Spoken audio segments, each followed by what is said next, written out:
La Voix des Bulles présente le One A Club, le podcast BD presque hebdomadaire pour lequel tout le monde se lève. Non, on va tout foutre par terre là.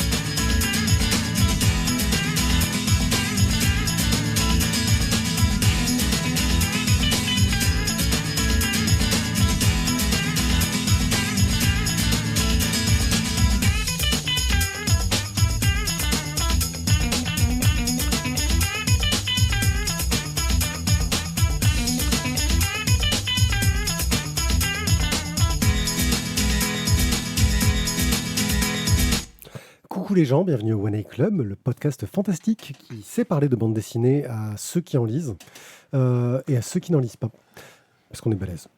Voilà. Et pour vous attirer dans le doux monde de la bande dessinée, je suis accompagné des meilleurs dans leur partie. Je ne vous dirai pas lesquels. À commencer par Guillaume. Salut Guillaume. Salut tout le monde. Tu nous parles de quoi aujourd'hui ? J'ai oublié. Ah oui, au nom du fils. Au nom du fils, et voilà. Et t'es content de nous en parler ? Oui, Ouais, c'est pas trop lourd. On se fait une émission à l'école des fans, c'est Oui, ça? c'est ça. Voilà. Est-ce que tes parents sont dans la salle ? Non, je les ai laissés à l'entrée. Ok. Juste après, je vous parlerai du Spirou numéro 56 parce que je suis vachement à la bourre, parce que c'est pas un moment qui est sorti, La mort de Spirou, où j'ai beaucoup de choses à dire, mais vraiment beaucoup de choses. Juste, je suis One A Pied, si je ne me suis pas présenté, mais vous pouvez m'appeler Pierrick ou Pied, parce que c'est comme ça que tout le monde m'appelle. On enchaînera après la pub avec Jérôme. Salut Jérôme, notre archiviste préféré, Yo, qui a décidé de se lancer dans la violence. Tu nous parles de quoi ? ça va être très très violent, à tel point que je vais essayer de vous mettre KO. La théorie du chaos. Et on finit toujours dans le côté dangereux avec notre cher Thio, qui va vous proposer un super shawarma. un shawarma en Un deux tomes. shawarma en 2 tomes. Et voilà. Un shawarma avec des frites, bien sûr. Il faut toujours un peu de gras, sinon ça n'est pas bien. Le métier le plus dangereux du monde, pile et face. Le kebabier. Le kebabier, c'est très dangereux comme métier, le kebabier. On continuera avec Jérôme qui va nous jeter un œil sur Gen V ou Gen 5, je sais même pas comment. V. Gen V, voilà. En essayant de pas spoiler, hein, merci, parce que voilà. Alors ça devrait aller cette fois. Voilà. Parce que je l'ai pas encore vu et que j'ai vraiment envie de le voir, plus que Ashoka. Il y a pas de souci. Voilà, et puis voilà, ça fait une belle émission tout ça. Et on commence tout de suite parce que mes titres déconnent tous dans tous les sens qu'ils en peuvent plus. Il y a des mecs qui ont bossé, ils ont fait de la merde. Ah ouais, non, mais je sais pas pourquoi, c'est parti en vrille. C'est devenu n'importe quoi. Voilà. Des noms de petits acroviennes. On commence avec, c'est moi. au nom du fils de Jean Blaise et Pauline Jean au scénario, Sébastien Corbet au dessin. À la couleur, c'est Sébastien Corbet et Éric Lepape. C'est sorti chez Rue de Sèvres pour 20 €. Que nous raconte donc cet bel album qui aurait plu au poids à Tizak ? C'est très bien, lisez-le, et puis voilà. Allez, suivant. Alors. Alors, Rue de Sèvres, c'est une maison d'édition que j'aime bien et que je suis dès que possible, quand j'ai le temps. Qui en général ont des ouvrages de bonne qualité, au moins dans la fabrication, et qui ont quand même une politique éditoriale, à savoir essayer de faire quelque chose de qualité pour tout le monde. Au nom du fils, on va suivre l'histoire d'un père qui n'est pas exactement l'archétype du meilleur père du monde. Ils sont divorcés, il voyait quasiment plus son fils, voire plus du tout en fait, depuis plusieurs années. Et en fait, voilà, il est un peu en mode loser, aigri, il en veut à tout le monde et à la société entière, parce qu'en fait, c'est plus facile que de s'en vouloir à soi-même. Je vous ai dressé le tableau archétypal Un classique. qui classique, voilà. Et en fait, voilà, ça fait plusieurs années, j'ai perdu les comptes, qu'il a plus aucune nouvelle. Et là, il va recevoir un message de son fils, de quelqu'un que son fils à qui son fils a demandé de prévenir son père au cas où il décéderait. Et donc, voilà. J'ai plus de nouvelles depuis des années, et là, un parfait inconnu que je connais pas du tout m'apprend que mon fils est mort en prison. Et donc, voilà, il va essayer de comprendre ce qui se passe, et en fait, il va prévenir son ex-femme. Il y a une période de deuil de quelques jours, mais en fait, il n'y arrive pas, et il plaque tout. En même temps, j'ai envie de dire, avec la vie de merde qu'il avait, c'est pas trop difficile de plaquer. Et en fait, il s'en va donc au Brésil, je sais plus, c'est le Brésil, je crois bien. Et pour essayer de retrouver cet homme qu'il a contacté, pour essayer de comprendre pourquoi son fils a été tué. Bolivie, pardon, donc en prison, dans la fameuse prison de San Pedro, qui existe vraiment, hein, elle a cette particularité d'être gérée et administrée par les prisonniers. C'est une espèce de ville dans l'État, enfin d'État dans l'État. Et en fait, voilà, il va essayer de rentrer là-dedans sous couverture et enquêter et comprendre ce qui est arrivé à son fils, qui lui était en train de retrouver le tueur de son fils, plus exactement, parce que son fils était reporter et était en train d'enquêter sur la prison. Donc voilà, beaucoup de choses vont se passer, beaucoup de rencontres. Et une histoire plutôt bien. Enfin, c'est un bouquin que j'ai beaucoup aimé, que j'ai trouvé bien dosé, bien dessiné. Enfin, pour moi, il fonctionne bien. Je veux pas trop en dire sur l'histoire parce que je trouve ça important de la découvrir. Enfin voilà, il y a pas vraiment de faute pour moi dedans dans ce livre. Je pense que c'est vraiment à découvrir. Le seul petit bémol qu'on pourrait éventuellement mettre, que j'ai pas vu tout de suite en fait, c'est un représentant avec qui j'en ai discuté qui me disait Un représentant de la concurrence. oui, qui me disait non parce que en fait il a un avis assez neutre sur les BD. C'est un gros lecteur de BD aussi, donc je m'inquiète pas trop de son avis, enfin de l'engagement de son avis. Et donc il me disait il y a quand même un défaut dans ce bouquin, c'est qu'on parle de la prison de San Pedro, donc une prison administrée par des prisonniers. C'est clairement pas des enfants de cœur, ça tue, ça viole, ça meurt, enfin voilà, c'est clairement pas le paradis, hein, bien au contraire, hein, comme il dit sur la couverture, c'est dans l'enfer de la prison de San Pedro. On sent pas bien l'enfer, en fait, c'est un peu trop propre. C'est éventuellement le seul défaut qu'on pourrait trouver à la BD, enfin en tout cas de mon point de vue, et que effectivement il m'a mis le doigt dessus, et je trouve qu'il a raison, mais pour autant ça m'avait pas sauté aux yeux. Voilà. C'est vrai que j'irai un peu de ce côté-là, je rebondis sur cet avis-là, parce que j'ai trouvé qu'il y avait un côté un petit peu caricatural sur le côté politique. Parce que, on va dire, c'est pas trop spoilé, mais le personnage principal se retrouve dans les affaires politiques de la prison.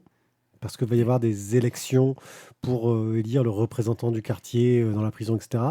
Et j'ai trouvé qu'il y avait un côté très caricatural, de côté un petit peu dictateur d'Amérique du Sud, quelque chose qui j'ai trouvé un peu... Tu t'es identifié, tu t'es reconnu? De quoi? Ouais, dictateur d'Amérique du Sud. Non, moi, non, pas d'Amérique du Sud. Moi, c'est plus le côté. J'ai un côté peut-être corse au niveau dictateur, je sais pas. Mais non, Amérique du Sud, non, pas vraiment. Mais voilà, je trouve qu'il y avait ce côté. Tu vois, le personnage avec qui il se retrouve proche assez rapidement, qui est un ponte de cette prison. J'ai trouvé le personnage facile. Oui. Au niveau des traits, enfin, de la représentation graphique déjà, et puis du côté très caricatural de ce qu'il est, du méchant, quoi. Et c'est presque un peu dommage parce que ça aurait peut-être pu avoir un petit peu plus de subtilité à ce niveau-là pour montrer des choses plus violentes parce que un peu plus subtiles sur certains points. Sur comment tu mets la pression, comment tu peux avoir l'air peut-être plus sympa que tu ne l'es vraiment, alors que là, le gars, on le voit tout de suite, on dit, lui, c'est un connard. Tu vois, il y a pas cette... J'ai trouvé ça un peu dommage. Alors, après, je n'ai aucune idée de comment sont les prisons en Bolivie. Peut-être que c'est comme ça en vrai, j'en sais rien. Mais dans ce cas-là, ça veut dire que j'arrive à avoir une image de ce à quoi pourrait ressembler une prison en Bolivie sans jamais avoir été en Bolivie de ma vie. Donc, c'est peut-être... Voilà, c'est un peu facile. Jérôme?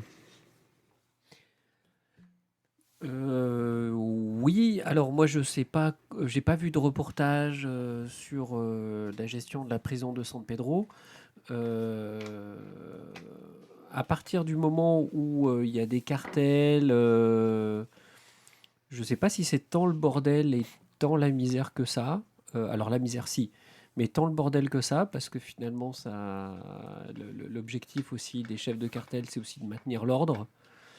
Mais bon, après, voilà, il faudrait creuser un peu la question là-dessus. Après, oui, c'est clair, je suis d'accord avec toi, c'est un peu trop propre. C'est sûr. Maintenant, c'est une bonne histoire. Bon, le grand méchant, moi, il me fait furieusement penser au général Tapioca de Tintin chez les Picaros. Ouais, il y a de ça. Putain, Un petit côté ça vient de moi, Zantafio, un celui-là. petit côté Zantafio aussi. Un petit côté Zantafio aussi, je suis d'accord. Et voilà, mais après tout, qu'il ait des influences, ça me pose pas plus de problèmes que ça. C'est un album intéressant, c'est un bon album. C'est pas un coup de cœur pour moi, mais c'est de la qualité de ce que nous, dans la moyenne de la qualité de ce que nous fait Rue de Sèvres, et c'est-à-dire de la bonne qualité. Voilà, c'est notre résumé bien, mais pas top. Non, non, c'est un bon album, franchement. Si vous êtes intéressé par ce sujet-là, en tout cas, je pense que ça peut être assez intéressant. C'est Au nom du fils de Jean-Blaise et Pauline Jean, Sébastien Corbet et Éric Lepape chez Rue de Sèvres pour 20 €. Spirou numéro 56, La mort de Spirou, par Sophie Guérive et Benjamin Habitant au scénario, Olivier Schwartz au dessin et Alex Doucet à la couleur, chez Dupuis pour 12,50 €.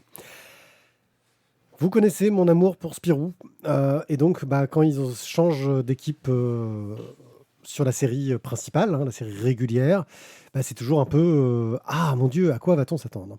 Sachez qu'à l'heure actuelle, si vous n'avez pas une idée, il y a une série régulière de Spirou avec des numéros qui sont donc le numéro 56 à l'heure actuelle, et puis il y a des séries dérivées qui sont les aventures de Spirou et Fantasio par la plupart du temps, même si certains ils ont un peu changé le sous-titre, etc., pour en faire une série en particulier pour l'espoir malgré tout. Bravo. L'espoir malgré tout d'Émile Bravo, et différents tomes plus ou moins réussis. Schwartz avait déjà fait 2 tomes dans les aventures de Spirou et Fantasio par avec Yann, c'était l'homme léopard et je sais plus comment ça s'appelait parce qu'il est C'était la femme léopard. la femme léopard, pardon, et un autre qui est derrière, qui était sympathique mais pas fantastique à mon goût. C'était pas le truc sur le bateau, là, le deuxième? Ouais, je sais plus, non, il se retrouve avec ouais, enfin, tu vois, ça m'a pas marqué. Et puis d'autres plus gros succès, etc. J'aimais beaucoup l'équipe précédente, Velman et Johan, qui pour moi avaient réussi à mettre le personnage dans son époque, en gardant un petit côté nostalgique. Et là, je vais tout de suite, sans raconter le pitch de l'histoire, parler de moi. Ce qui me pose souci, c'est que j'aime bien le travail d'Olivier Schwartz, mais c'est un travail nostalgique. C'est-à-dire qu'en gros, ce qu'il nous fait, c'est du Spirou comme on faisait il y a longtemps. Ça perd toute la modernité du personnage, graphiquement, esthétiquement, et je ne comprends pas ce choix. Sur un Spirou et Fantasio par, pour moi, ça a du sens. On va raconter ce qu'on pense du personnage, comment est-ce que ce qu'on a aimé chez lui, ce qui nous emplit de joie et de bonheur. Sur la série régulière, Spirou, ça a toujours été un personnage pour moi qui était dans son époque. À l'époque de Franquin, il était au top de la technologie. À l'époque de Tom et Jean-Ry, il était au top de son époque et des problématiques de son époque. Velman avait aussi traité des problématiques de son époque. Je vais parler de Morvan, qu'il avait fait aussi, même s'il était un peu plus décrié pour le coup, trop moderne d'un point de vue graphique par Minuera. Et là, je trouve que c'est un retour en arrière violent. Alors beaucoup de gens ont dit « Ah, enfin, le personnage retrouve une forme de modernité ». Je suis désolé, non, c'est pas une forme de modernité. Je vais pas cracher sur le dessin d'Olivier Schwartz, qui est très très bon, mais on est très très loin de la modernité. Niveau scénario, par contre, on va un peu dans la modernité, même si c'est un gros clin d'œil au vieux Spirou, genre le repère de la Murène, où ils vont retrouver la cité où la Murène avait sévi, qui a été retransformée en hôtel de luxe très mystérieux, où il se passe plein de choses, on ne sait pas trop quoi, et des gens, ils forment une sorte de complot, et donc bien sûr, nos héros vont en enquête, parce que c'est trop propre pour être honnête, et bien sûr, c'est trop propre pour être honnête, et bien sûr, ça va nous raconter ce que nous dit le titre, la mort de Spirou, et qu'est-ce qui va se passer ensuite. Oui, parce que c'est à suivre, je ne vous le cache pas. Il va se passer quelque chose après. Ça traite le sujet de façon assez intéressante de comment est-ce qu'on raconte la suite d'un personnage, comment on raconte la reprise d'un personnage, qui va le remplacer, qui va être à sa place. C'est un peu comme si, voilà, quel est l'acteur qui va faire le prochain James Bond? C'est une question importante quelque part, qui pose des questions modernes et de notre époque, mais c'est encore trop référencé à l'ancienne. Et voilà, moi, je trouve qu'il y a une sorte de problème entre le style graphique vieillot, mais je dis pas moche, hein, comme je le dis, ça reste de la qualité. Et ce propos qui se veut moderne, et cette narration, cette façon de raconter, qui fait vieille. Et je trouve ça très dommage. Alors j'ai très envie de lire la suite, mais ça aurait été un excellent album d'une aventure de Spirou et Fantasio par, mais c'est pas un bon album de la série régulière. Et vous, qu'en avez-vous pensé ? Alors, Guillaume ? Eh ben, écoute, pour le coup, je lis pas beaucoup de Spirou, donc je peux pas avoir l'analyse que tu as eue sur le côté nostalgique ou non, ou la reprise avec un dessin un peu vieillot. Voilà, ça m'a un peu surpris au niveau dessin parce que j'ai pas retrouvé ce que j'avais déjà entreaperçu dans d'autres tomes. Pour autant, moi j'ai trouvé un album sympa qui se lisait bien, chouette, ça fonctionnait bien. J'ai eu l'impression, je me suis retrouvé dans un Spirou, quoi, en fait, sans grande surprise, mais ça faisait le job pour moi. Donc voilà, après, comme je dis, j'ai pas lu tous les Spirou, hein, j'ai dû en lire une dizaine au total sur la série, je crois, donc je peux pas avoir l'analyse que tu as eue, toi. Et je crois que c'était principalement les... Tom et Jean-Ry oui. Ou les Franquins. C'est plus un peu les deux. J'en ai pas lu beaucoup de Vellman, par exemple. Enfin, voilà. Et puis, pour te donner un ordre d'idée, moi je suis un inconditionnel du numéro sur le nid de Marsupilami, quoi. Oui, Franquin. Mais voilà, donc pour autant, voilà, j'ai trouvé que ça fonctionnait bien et que c'était un album sympa à lire et que malgré tout ça valait le coup, et je pense que ceux qui aiment Spirou ils trouveront leur compte. Jérôme, toi, dont le Spirou préféré, c'est le plus tintinophile des Spirou, ce qui pour moi est quelque part une forme de trahison, mais bon. C'était lequel le plus tintinophile? C'est l'espoir malgré tout. Mais ah bon, oui, c'est vrai. Oui, c'est vrai. C'est vrai.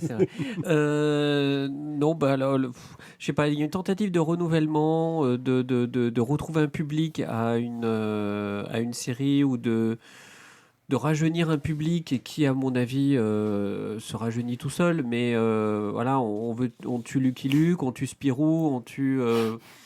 Enfin, bon...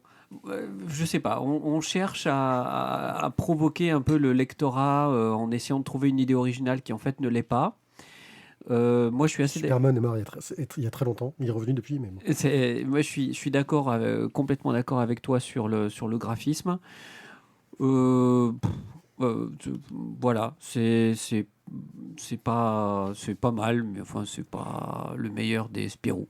Après, je comprends sa difficulté en tant qu'éditeur, c'est-à-dire qu'un personnage comme Spirou, tu sais que tu vas avoir une tranche de lectorat qui est un nostalgique, c'est un peu ce que tu as sur les Blake et Mortimer, qui veulent dire des trucs comme on faisait avant. Mais je trouve ça dommage par rapport à ce que les autres auteurs avaient fait derrière. Thio ? Je trouve que c'est normal quelque part que le public rajeunisse, parce que forcément, il meurt. Donc, on ne peut que rajeunir. Mais effectivement, je vais aller un peu dans ton sens. Je l'ai trouvé un peu décousu, cette mort de Spirou. Pas fan. Voilà, il y en a eu des meilleurs. Il y en aura peut-être des plus mauvais que celui-là, mais je me suis pas... Bof. Qu'est-ce qu'ils vont nous faire avec la gaffe ? La gaffe arrive. La gaffe, oui, il y a de la gaffe qui arrive. Mais bon, la gaffe, c'est du gag en une planche, c'est presque plus facile. Au pire, les gags seront pas drôles. Alors, ceux qui ont l'habitude de faire du gag te diraient que justement, ça n'est pas facile. Non, mais comme je dis, c'est plus facile, c'est moins... Vas-y, rame. Non, la critique est plus difficile sur le gag parce que la façon dont tu perçois le gag est très personnelle. Et puis tu peux avoir une page où ça va fonctionner et une page où ça fonctionnera pas. Là, malheureusement, quand un album entier, si ça fonctionne pas du tout. Mais le cliffhanger marche bien, hein. J'ai quand même bien envie de savoir ce qui va se passer par la suite. Je crois qu'il est pas mort en fait. C'est possible. Moi, j'ai pas vu son cadavre. Hein. Je crois que c'est un classique. Ça, je veux dire, excuse-moi, mais si on voit toutes les références qu'il y a à James Bond aussi, clairement, il est pas mort. Hein. Ouais, on verra ça. Mais James Bond, on l'a jamais vu tout nu. Alors la classe Spirou, a priori... Est-ce qu'il y a son slip sur la couverture ? En fait, on n'a jamais vu s'il avait un slip. C'est vrai. La mort de Spirou, le Spirou numéro 56, de Sophie Guérive, Benjamin Habitant, Olivier Schwartz et Alex Doucet chez Dupuis pour 12,50 €. Et 12,50 €, c'est vraiment pas cher pour une BD. Mais c'est encore moins cher plus cher que le plaisir que vous avez à nous soutenir. Je veux dire 12,50 €. Qui On peut donne tromper. 12,50 €? On peut tromper une personne Voilà. 100 fois, mais C'est ça. mais Qui pas- donne 12,50 € pour nous Ouais. soutenir? Qui?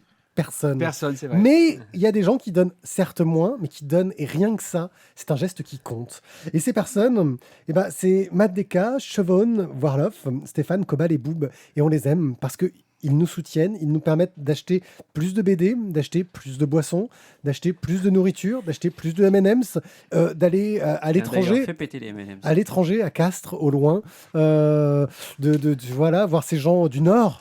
Je veux dire, c'est un peu le Nord, Castres, quelque part. C'est vrai. Ouf. Je sais, je prends des risques. Là. Je risque de perdre des gens. Bon, On a perdu tous nos auditeurs, c'est fini. allez, soutenez-nous, quoi. Donnez-nous des sous, ça nous fait plaisir. C'est sur tipeee.com/la voix des bulles. Et sinon, vous pouvez aussi passer par Bubble pour commander plein de BD chez votre libraire préféré. Et en théorie, nous, on reçoit une com, mais ça fait super longtemps que j'ai pas eu de com de Bubble. Donc autant vous dire que c'est peut-être pas le meilleur moyen de nous soutenir, mais faites-le quand même. Parce que c'est cool, parce qu'au pire, vous achetez quelque chose chez votre libraire. Et ça, c'est bien. Je crois que Guillaume sera d'accord. Achetez chez votre Complètement. La théorie du chaos. Non, pas la du théorie carreau. Pas du carreau du tout. La théorie du chaos de Mathieu Rennes au dessin, couleur, la totale. Enfin, il a tout fait. Chez Dupuis-Vega pour 12,50 €. Jérôme, tu nous parles de baston, ça me surprend presque. Chaos, c'est K.O. Hein. Oui, On chaos. n'est pas sur le chaos. Mmh. C'est le knockout, quoi, Chaos, l'ennemi de Sonic. C'est exactement. Donc, c'est un album qui a initialement été publié en ligne sous forme de chapitres mensuels et qui continue d'ailleurs à être publié sous la forme de chapitres mensuels. D'ailleurs, Mathieu Rennes, Je crois que c'est Bah, Rennes. il y a un accent sur le dernier E quand même. Hein. j'ai pas vu l'accent. Ok, tu as raison, il y a un accent. J'ai toujours raison. Mathieu Rennes a un Tipeee, lui aussi, d'ailleurs, pour soutenir son travail. Non, mais on fait déjà pas assez de pub pour nous, alors on va pas en faire pour les Non, autres. mais c'est ce que je voulais dire, c'est que si vous donnez à Mathieu, vous nous donnez à nous aussi en même temps. Vous avez un compte, c'est plus facile. C'est ça. Voilà. Vous Donc, êtes plus à ça près. c'est un avenir dystopique, mais malgré tout, peut-être pas tant que ça. Suite au dérèglement climatique, des émeutes ont commencé à apparaître sur l'ensemble de la surface de la Terre contre les gouvernements accusés de ne rien faire. Les Green Riots, les émeutes vertes. 20 ans plus tard, deux mondes coexistent. Les grandes villes, des mégalopoles qui prônent le progrès et la croissance, et des îlots de campagne qui prônent, elles, tout à l'inverse, la décroissance. Les gouvernements ont mis la santé au cœur de leurs actions, mais ont parallèlement implanté la CID, une nanopuce chez tous les êtres humains, qui détecte l'état de santé en temps réel. Parallèlement, on rencontre l'héroïne, Beck, qui vit depuis toujours sur une île isolée avec Wade, un maître en arts martiaux, qui l'élève comme sa propre fille. Tous les mois, il va au ravitaillement sur le continent. Sauf que, évidemment, un mois, il ne rentre pas. Donc Beck va se diriger vers la ville. Le sous-titre de la théorie du chaos du titre de l'album, c'est Bienvenue à Bajara. Et Bajara, c'est la ville où elle va arriver. Et en fait, en arrivant dans cette ville, une des premières choses qu'elle va se rendre compte, parce qu'elle n'a aucun code, en fait, depuis toute petite, elle vit isolée sur cette île. Donc, il va falloir qu'elle apprenne à découvrir à la fois cet univers, ses codes, et qu'elle va rechercher également son mentor. Et une des premières choses qu'elle va découvrir, c'est que son mentor, en fait, c'est un professionnel du combat, des combats d'arène. Donc, en gros, c'est l'équivalent des MMA. Ultimate Fighting. Elle va devenir elle-même, elle va aussi se lancer dans ces Ultimate combats et elle va devenir elle-même une professionnelle de ça et elle va être extrêmement douée, peut-être beaucoup trop douée. Alors, beaucoup d'influences de Last Man, très clairement, beaucoup d'influences de plein de shonen japonais. On est là aussi sur un manga occidental, sur un manga fait par un Français. Et voilà, je trouve que les scènes d'action fonctionnent très bien. Le découpage fonctionne bien, c'est dynamique. On reste sur sa fin à la fin de du premier tome, ce qui est une bonne chose. Donc ça veut dire qu'on attend le deuxième avec impatience. Et puis, alors par contre, c'est un peu cousu de fil blanc. Voilà. largement cousue de fil blanc. Donc, étonnamment, elle est hyper douée, elle est hyper forte. Mais que se passe-t-il? Pourquoi est-elle aussi douée et aussi forte? T'oublies. Et pourquoi est-ce qu'elle guérit aussi vite? Et pourquoi est-ce qu'elle guérit aussi? Attention, disent-ils dans les premières pages. Il y a quelque chose dans la cave.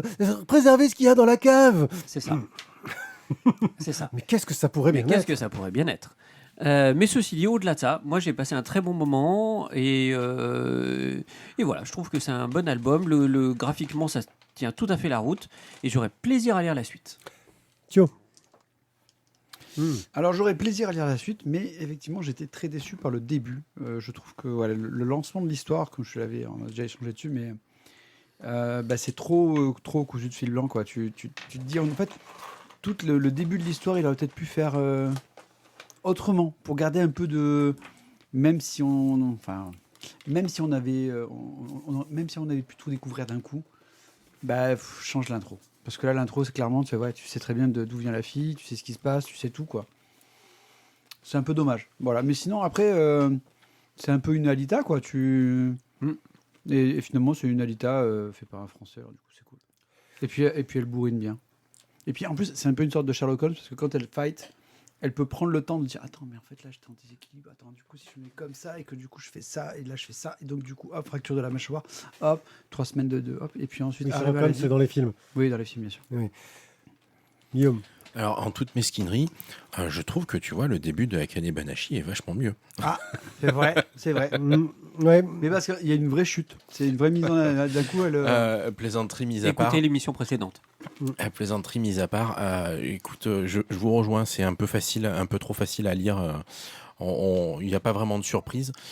Pour autant, il y aura toujours moyen, pourquoi pas, de proposer d'autres choses pour nous surprendre par la suite.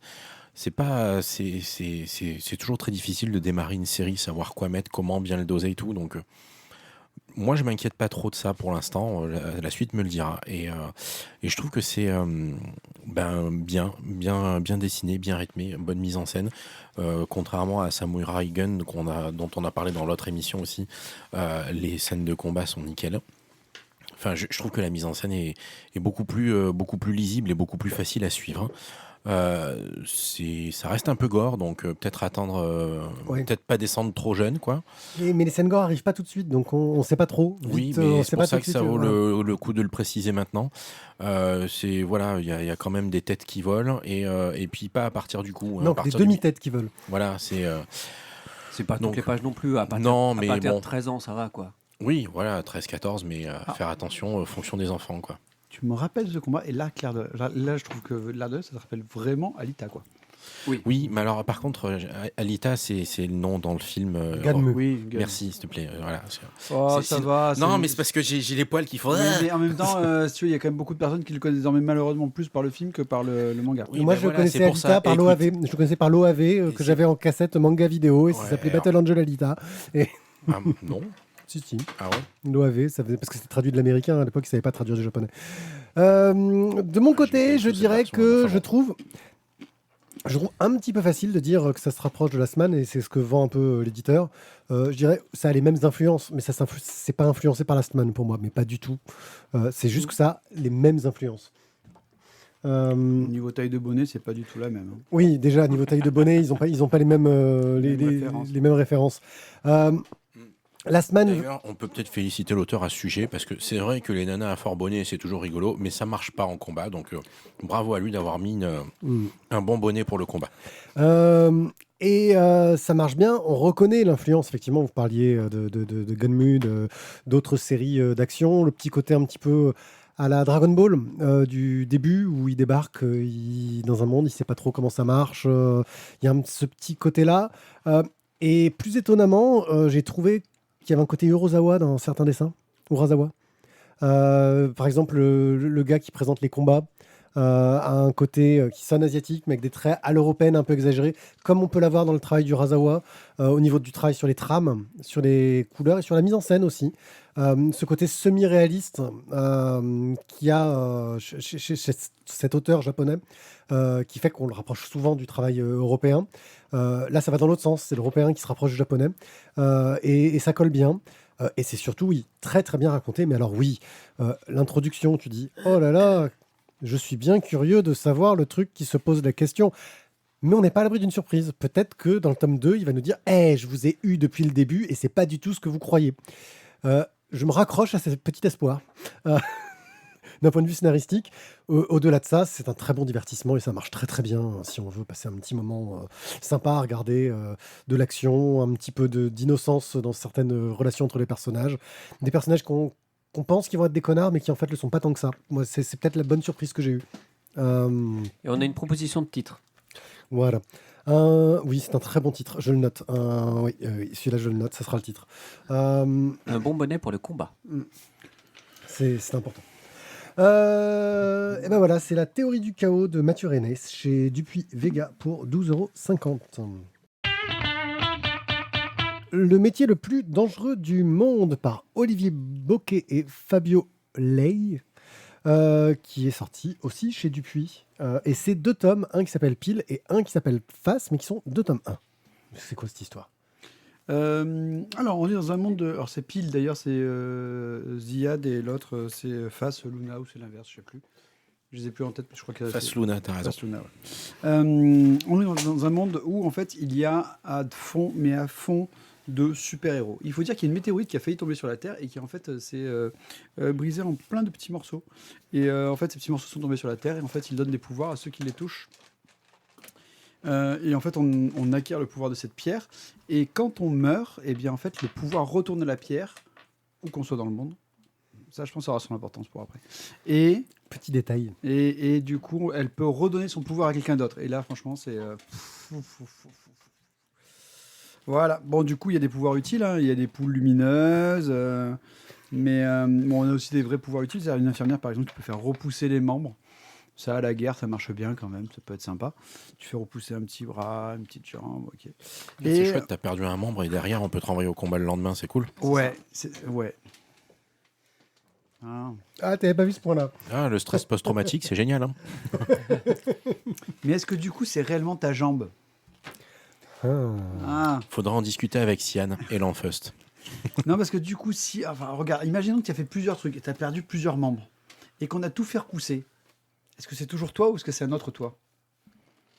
La vraie question, c'est est-ce qu'elle fait repousser les têtes aussi? C'est la tête de Vecna, c'est toujours important. Ça, je pense qu'il faut arriver sur ce moment-là. On m'a dit, Bon, donc... il est en train de tuer ton timing. Là. Mais c'est pas grave. Moi, de toute façon, je suis trop rapide pour les timings. Donc, on va suivre Luna et Ziad, qui rêvent en fait chacun de leur côté de devenir eux aussi des super-héros et ils aimeraient bien trouver ces pierres qui sont devenues, on va dire, l'enjeu mondial. Tout le monde cherche à avoir des pierres de pouvoir pour devenir un super-héros. Des fois, c'est pour le bien, des fois, c'est pour le mal. C'est comme toujours. Hein. Ça se passe pas toujours très très bien. Le dessin de Fabio Ley. Moi, je l'ai trouvé super. Fabio, envoie-nous un message. Aussi. Putain, la vache. Il faut qu'on lise nos mails déjà. Il est efficace, il est dynamique, c'est super lisible. Les personnages ont une super bouille. Moi, j'ai adoré les parents de Luna et Ziad. Voilà, Ils sont frères et sœurs, ouais. Ils sont frères et sœurs tous les deux, mais du coup, c'est... Alors, ce qui est bien dans ce tome-là, c'est qu'on a donc... les auteurs ont choisi donc de faire un petit concept, c'est-à-dire d'avoir 2 premiers tomes sortis en même temps, qui se déroulent donc simultanément et qui vont nous raconter l'histoire vue d'un côté par Ziad, de l'autre vue par Luna. Et on va avoir donc les 2 histoires qui vont se croiser à un moment donné.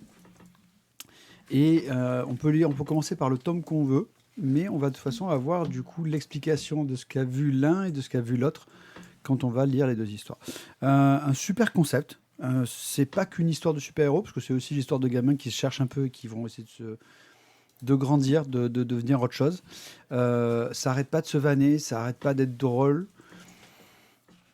L'intrigue monte quand même petit à petit et on va arriver, je pense, à un petit crossover sympa avec donc les 2 bouquins qui vont se croiser, forcément, pour faire un tome 3 qui devrait sortir début 2024.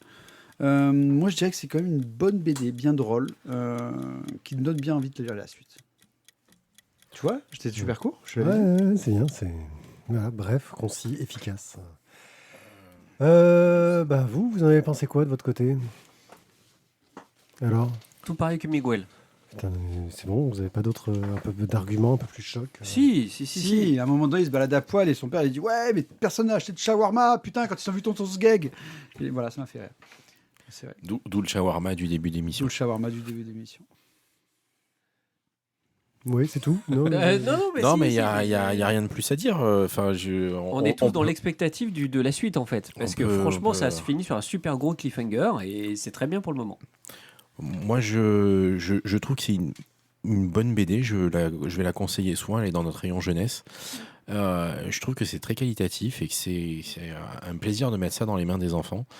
C'est après éventuellement on pourrait, si on veut chercher la petite bête, on pourrait dire que le dessin qui a un côté ultra franco-belge classique va pas aider à le mettre dans les mains de tous les enfants.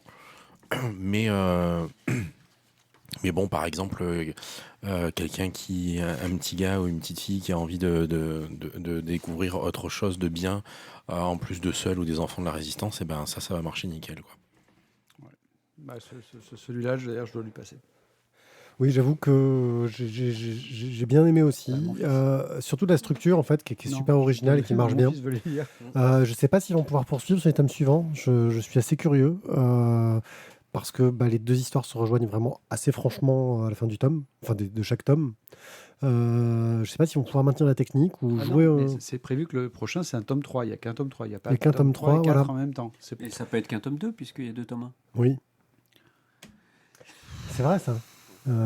Et donc si Non, ce sera le tome tranche, parce que être là il y a un tome précis pile et un dans tome la face. numérotation dans les Ouais, tomaisons. ouais, il y a un tome pile, un tome face, ce sera le tome tranche. Voilà, c'est. Alors non, mais vraiment non, c'est un sérieux. Je veux bien que ce soit toi qui sois la technique, mais sors quoi. Voilà, non mais c'est juste, je m'inquiète. Non, une série plutôt réussie, qui appelle une belle suite, et qui donne un univers aussi où je pense qu'ils peuvent raconter plein d'histoires sympas. C'est surtout ça. Il y a de quoi avoir. Peut-être que Dupuis vient de créer son univers super-héroïque qui pourrait s'étendre et amener des histoires cool. Parce que le principe de base marche bien, je trouve. Donc c'était le métier le plus dangereux du monde. Pile et face d'Olivier Bocquet, Fabio Ley et Fabien Alquet chez Dupuis pour 12,95 €. Un œil sur Gen V, une série télé sur Prime Video qui est un spin-off de la série The Boys. Mon cher Jérôme, de quoi ça nous parle que Gen V? Ça y est, il est pris au dépourvu. Il est largué. Complètement. Il n'a pas suivi. Complètement, surtout que j'attends Dan Jeggle qui n'est pas venu, enfin voilà.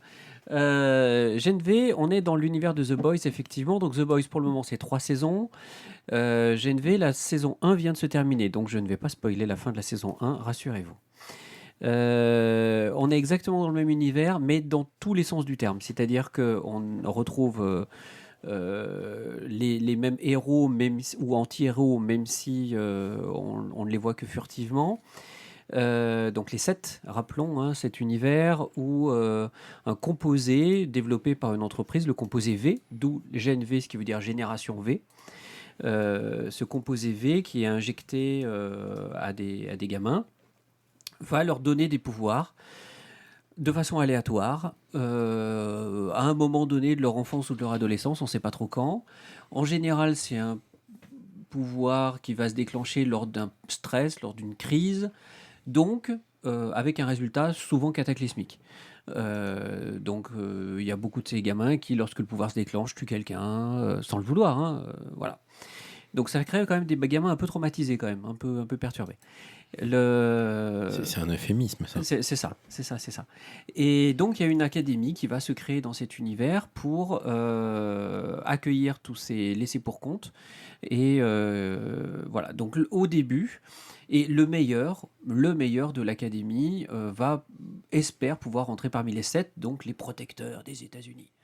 Donc, au début de la... Des gens bien. Donc, du point de vue des États-Unis, les protecteurs du monde, quoi. C'est ça, exactement. Donc, au début de la saison, de cette saison-là, on suit une gamine qui rêve de rentrer dans cette université et qui va y arriver. Elle a le pouvoir de contrôler le sang. Et elle le découvre avec ses premières règles, en tuant ses parents, sans le faire exprès. Voilà, ça c'est fait. Et là, je spoilerai du tout. Hein. Mmh, c'est c'est tout de suite très c'est dans la premier quart d'heure du premier épisode. Donc C'est très, très dans l'univers de The Boys. Bravo. voilà. Et, Dans le premier épisode, c'est beau. J'ai pas encore vu, mais du coup, ça me donne envie. Tu aimes les Tu avais les et en menstruations des petites filles. et- Non, les premiers épisodes. Et en fait, ce qu'il y a, c'est qu'elle arrive dans cet univers-là qu'elle connaît pas. Elle arrive de sa Cambrousse. Et en fait, c'est assez violent. Parce que tous ces jeunes-là qui sont bourrés d'hormones post-pubertaires, ils ont qu'une envie, c'est de jouer avec leur pouvoir. Sauf qu'il y en a certains qui ont des pouvoirs extrêmement violents. Et du coup, quand ils commencent à jouer avec leur pouvoir, ça fait des dégâts. Donc c'est toujours à celui qui pisse le plus loin, à celui qui vole le plus haut, qui va le plus vite. Enfin bref. Oui, tous les problèmes de trucs de C'est ça. fac. C'est ça. Et elle se retrouve un peu isolée au milieu de tout ça.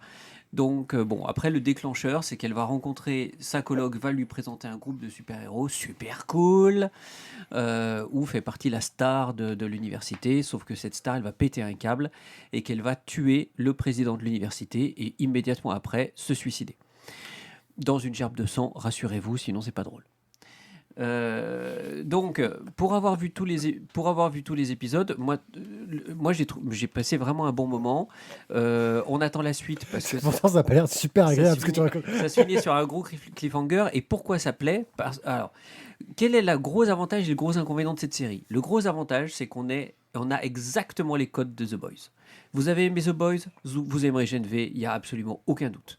On retrouve le même type de méchant, le même type d'événements sanglants à tous les épisodes. À tous les épisodes, il y a un gros truc sanglant. Ça fait partie du trip de The Boys, ça fait partie du trip de GNV. Il y a exactement le même type de manipulation machiavélique avec le même type de héros qui, à un moment donné, est gentil et qui, en fait, est pas si gentil que ça. Oui, je sais, c'est trop long. Et... Non, c'était pas ça. Ok. Qu'est-ce qui fait le gros inconvénient de cette série? C'est exactement ça, en fait. C'est que c'est exactement la même chose que The Boys. Donc, on fait The Boys, mais avec d'autres personnages, mais un peu d'originalité. Bordel, les scénaristes, vous étiez en grève, là, mais c'est pas une raison. Ça, Donc, c'était avant la grève. Ouais, c'était avant la grève. Donc, non, ce serait C'est bien... pour ça qu'ils sont mis en grève. Les ils ont gars, plus d'idées. ce serait bien de vous renouveler, franchement. Parce que là, c'est exactement un copier-coller. Voilà. Ok, GNV, donc sur Prime. Non, mais Video. regardez quand même, c'est sympa. Moi, j'espère quand même que ce coup de gueule sera entendu. Hein. J'espère Ouais. qu'ils nous écoutent de là-bas. Voilà. Parce Hein, que, scénariste bien sûr. d'Hollywood. Non, Bien mais sûr. franchement, ils sont La voix payés. des bulles est écoutée partout à travers le monde. Après, Même chez les Japs. après leur grève, maintenant, ils se font payer des couilles en or. Hein.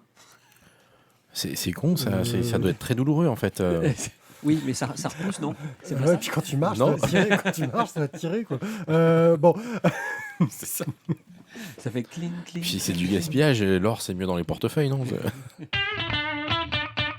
merci de nous avoir écoutés, de nous avoir C'est- supportés. C'est déjà dans une bourse. Tout ça n'est pas fini, car nous allons revenir dans quelques minutes pour ceux qui nous suivent sur le live, et dans une semaine pour ceux qui nous suivent en différé. Une semaine longue à nous attendre, je sais, c'est pas évident tout ça. N'hésitez pas à nous suivre sur les réseaux sociaux. Thio, il est sur Instagram par exemple, la galerie de Mathieu. Toi, tu es sur la BDRI quelque chose, je sais pas, vous avez un site toujours ou pas? Non, toujours pas. Ok. On a tout arrêté. Voilà, non, Internet, ferme dans un mois. fermé dans un mois. Ok. Jérôme, vous pouvez le trouver sur Actuel BDI. Il a fait un très très bel article sur le Zarn Atelier qu'on aime beaucoup. Et dans une prochaine émission, on reparlera d'un concours. Ah, ton concours France Bleu. Auquel tu travailles toujours.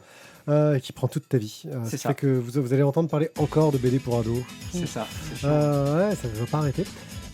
Et puis moi, bien sûr, je Justement, suis GNV. à peu près partout, même les trucs nouveaux de Jones, sur La Voix des Bulles ou One Pied. Merci encore de nous avoir écoutés et on se retrouve très bientôt. Et je lance pas de jingle parce que ça foire et je vous dis quand même ciao ciao. Ciao. Salut tout le monde. À bientôt. Mais je rajoute le jingle en post-prod. On avait compris.